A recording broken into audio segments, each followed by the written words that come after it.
मतलब speechless moment होता है जब आप अपने बच्चे को पहली बार देखते हैं। बहुत सारे ख्याल आते हैं, कभी कभी उसे देख नहीं पाता हूँ एक दो तीन चार दिन, और उसे अच्छा नहीं लगता है, लेकिन ये जिंदगी का मतलब सफर है और इसमें हमें ये सारी चीजें देखनी पड़ेगी, झेलनी पड़ेंगी। तो आई थिंक वो आया ही मेरी जिंदगी में मुझे ज्यादा सोशलाइज करने के लिए, ताकि मैं और बाहर जाऊं और लोगों से मिलूं।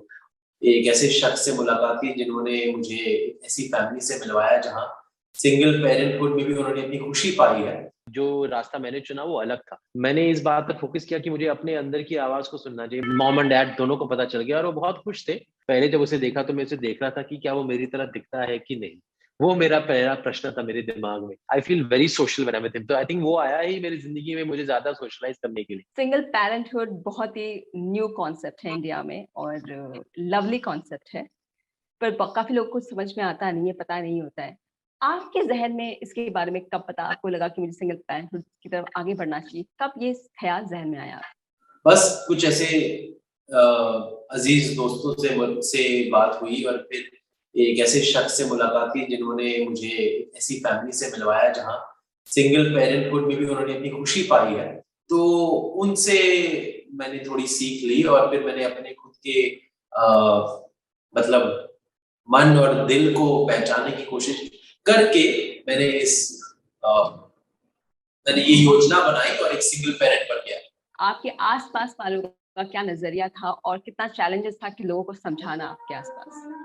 जो हमारे ट्रेडिशंस है शादी को लेकर, फैमिली प्लानिंग को लेकर, वो मतलब कि बहुत सालों से चले आ रहे हैं। और जो रास्ता मैंने चुना वो अलग था। लेकिन ये रास्ता मैंने कैसे चुना, क्यों चुना, इसके बारे में मैंने एक किताब में लिखी है पूरी कहानी। क्या मैंने सोचा कि लोग क्या कहेंगे, क्या मैंने सोचा कि लोगों को समझाना पड़ेगा, मैंने उन चीजों पर पहले ध्यान नहीं दिया। थोड़ा डर तो था, थोड़ा मतलब थोड़ी झिझक तो हो रही थी, लेकिन मैंने इस बात पर फोकस किया कि मुझे अपने अंदर की आवाज को सुनना चाहिए। मुझे अपने अंदर के मतलब कि मेरे अंदर की जो कॉन्फिडेंस है उसे मजबूत रखते हुए ये डिसीजन लेना चाहिए कि ये करना है कि नहीं करना है। और तब जाकर मैंने डिसाइड किया कि अगर मैं सोचता हूँ कि ये मेरे लिए सही रास्ता है और मैं एक सही इंटेंशन के साथ ये रास्ता अपना रहा हूँ, तो मुझे बाकी दुनिया के बारे में सोचने की जरूरत नहीं है। कुछ ऐसे मतलब एक दो मैं ही कहूंगा ये लोग थे जो शायद ना खुश थे मेरी इस डिसीजन से। लेकिन वैसे तो मतलब शादी पर भी काफी लोग ना खुश हो जाते कि ऐसे क्यों की, वैसे क्यों की, इसके साथ क्यों की, उसके साथ क्यों नहीं की, और खासकर सेलिब्रिटीज के साथ। तो मैंने उस नजरिए से देखा ही नहीं, और उन उन चीजों को मैंने जहन में रखा ही नहीं जब मैंने ये डिसाइड किया। और आपने बहुत खूबसूरत किस्सा बताया, जिस तरह से आपने अपनी माँ को बताया और पिता से बताने से पहले एक जो किस्सा हुआ था आपके साथ, जरा हमारे साथ शेयर करना चाहेंगे? मैंने अपना जो प्रोसीजर किया उसमें मैंने सफल होने का सोचा, और जब मैं सफल हो गया था मेडिकली उस प्रोसीजर में, तब मैंने जाकर मॉम से कहा। और मॉम ने जाकर ये मतलब मेरा भांडा डैड के साथ फोड़ दिया। मतलब कि पहले तो मैंने उन्हें कहा कि उन्हें मत बताओ, मैं उन्हें धीरे धीरे सबको एक एक करके बताऊंगा फिर, लेकिन उन्होंने मेरे पीठ पीछे उन्हें बता ही दिया, जैसे कि हर मॉम हर वाइफ ऐसी ही होती है। एंड फिर जाकर सारे मतलब मॉम एंड डैड दोनों को पता चल गया और वो बहुत खुश थे, बहुत सपोर्टिव थे। उन्होंने सलाह भी दी कि अगर मैं रेडी हूँ, अगर मैं इस डिसीजन में मतलब जाने के लिए तैयार हूँ, और मुझे मालूम है कि मेरी क्या जिम्मेदारियां होने वाली है, उन पर अमल होने के लिए मैं तैयार हूँ, तो उन्हें कोई दिक्कत नहीं थी। उन्होंने यही कहा कि तुम्हें अपने बेटे का ध्यान as a primary caregiver करना ही पड़ेगा। हम सपोर्ट कर सकते हैं लेकिन हम पेरेंट्स नहीं बन सकते।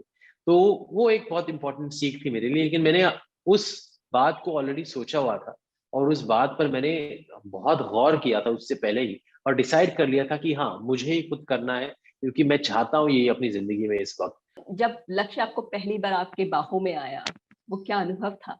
इतना ही कहूंगा कि मतलब कि हर माँ बाप के लिए वो एक बहुत ही अद्भुत, एक बहुत ही स्पेशल, एक बहुत ही अ, मतलब स्पीचलेस मोमेंट होता है जब आप अपने बच्चे को पहली बार देखते हैं।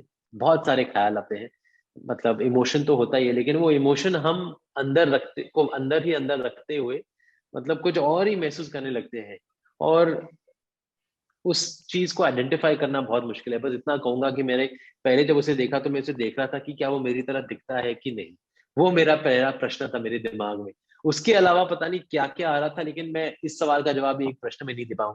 हमारे समाज तो हमारा समाज पुरुष प्रधान है, वहां पे महिलाओं से उम्मीद की जाती है कि बच्चे का पालन पोषण वो करे, वो पाले।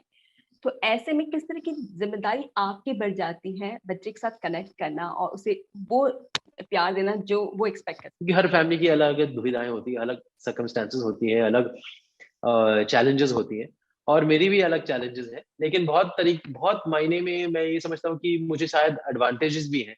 शायद ये नहीं सोचना पड़ता है कि वो क्या सोचेगी। अगर मेरी बीवी होती तो मुझे सोचना पड़ता कि वो क्या सोचेगी, कि वो तो, और मैं किसी चीज को टेकन फॉर ग्रांटेड भी नहीं ले सकता, तो वो मेरे लिए आसान हो जाता है। मुझे पता होता है कि मुझे सब कुछ खुद करना है, और टाइम मैनेज करना अपने आप को। और शायद मुझे ये चाहिए था इस उम्र में। तो ऐसा लगता नहीं है कि मुझे कुछ ज्यादा करना पड़ रहा है। जो भी चैलेंजेस भी आती है, मुझे मजा आता है उन्हें निभाने में। एक मेरी तरह एक मतलब एक मेरे लिए एक नया फोकस मिल गया है मुझे अपनी जिंदगी में। है। काम के सिलसिले में काफी समय तक लंबा दूर दूर रहना पड़ता है, तो उस समय पे किस तरह से अपनी जिम्मेदारी निभाते हैं आप? कभी कभी मैं अपने बेटे को आउटडोर्स ले जाता हूँ। कभी कभी मुंबई में शूटिंग हो तो सुबह शाम उससे बात करता हूँ फोन पे। कभी कभी उसे देख नहीं पाता हूँ 1 2 3 4 दिन, और उसे अच्छा नहीं लगता है। लेकिन ये जिंदगी का मतलब सफर है, और इसमें हमें ये सारी चीजें देखनी पड़ेगी, झेलनी पड़ेंगी। तो उसे भी वो पता है, और वो मतलब थोड़ा रूठ तो जाता है, लेकिन मैं कैच अप कर लेता हूँ जैसे मैं वापस आ जाता हूँ। फिर उसके साथ मैं उसको टाइम दे देकर, मतलब उसकी जो भी मतलब साइकोलॉजिकल, अगर उसे कुछ अच्छा नहीं लगा हुआ हो तो उन पर डिस्कशन करते हैं, उसको समझाने की कोशिश करता हूँ, उसे बहुत प्यार देने की कोशिश करता हूँ। ये आई थिंक हर माँ बाप के साथ होता है, और मेरे साथ भी हुआ है, होगा। और जैसे जैसे ये स्पीड ब्रेकर्स आएंगे, हम उन पर मतलब उनको चढ़कर पार कर लेंगे, यही मैं कह सकता हूँ। आपने आपको एम्बिवर्ट कहते हैं, जुलना मिलना कम करते हैं लोगों से, थोड़ा लिमिटेड है। कितना अपने आप को चेंज करना पड़ा है बिकॉज बेबी आने के बाद आपको इस एस्पेक्ट में? उसके साथ पता नहीं, मुझे अच्छा लगता है सोशलाइज करना। शायद मुझे एक सपोर्ट मिल जाता है, एक मकसद मिल जाता है। क्योंकि जब मैं अकेले जाता हूँ कभी कभी पार्टीज में, तो मैं अपने आप को थोड़ा अनकंफर्टेबल मानता हूँ। क्योंकि अगर कभी कभी फ्रेंड्स होते हैं या फिर अच्छी कॉन्वर्सेशन हो जाती है, तो आप बिजी हो जाते हैं। लेकिन कभी कभी हर किसी के साथ ऐसा होता है कि हम किसी को जानते नहीं है, या हम अपने आप को थोड़ा लॉस्ट महसूस करते हैं। लेकिन जब मैं उसके साथ होता हूँ, या उसके लिए जो भी पार्टीज में जाता हूँ, तो मेरा फोकस वो रहता। तो मुझे कभी भी कंफ्यूजन नहीं होता है कि मुझे क्या करना चाहिए, क्या नहीं करना चाहिए। तो I feel very social when I with him. तो आई थिंक वो आया ही मेरी जिंदगी में मुझे ज्यादा सोशलाइज करने के लिए, ताकि मैं और बाहर जाऊं और लोगों से मिलूं। और मेरे फ्रेंड सर्कल भी बढ़ गए हैं अभी लक्ष्य की वजह से। क्या हम आपको सुपर डेड कह सकते हैं, जिस तरह से आप इतने एक्टिवली इन्वॉल्व रहते हैं उसकी हर चीज पर? मुझे अच्छा नहीं लगता कि लोग, जब लोग मुझे कहते हैं कि you are a very good parent and you are doing so much. I think everybody does, क्योंकि मैं आदमी हूँ, एक्टर हूँ और सिंगर हूँ। तो लोगों को लगता है कि अरे यार, ये बहुत ज्यादा कर रहा है, बहुत ज्यादा करता है। लेकिन a parent is a parent. और आई थिंक सोशल मीडिया पे भी आजकल मतलब जब हम अपने बेटे के साथ कुछ कर रहे होते हैं, तो अगर वो हम पोस्ट करते हैं, तो लोगों को लगता है कि ये तो मतलब बहुत इन्वॉल्व है।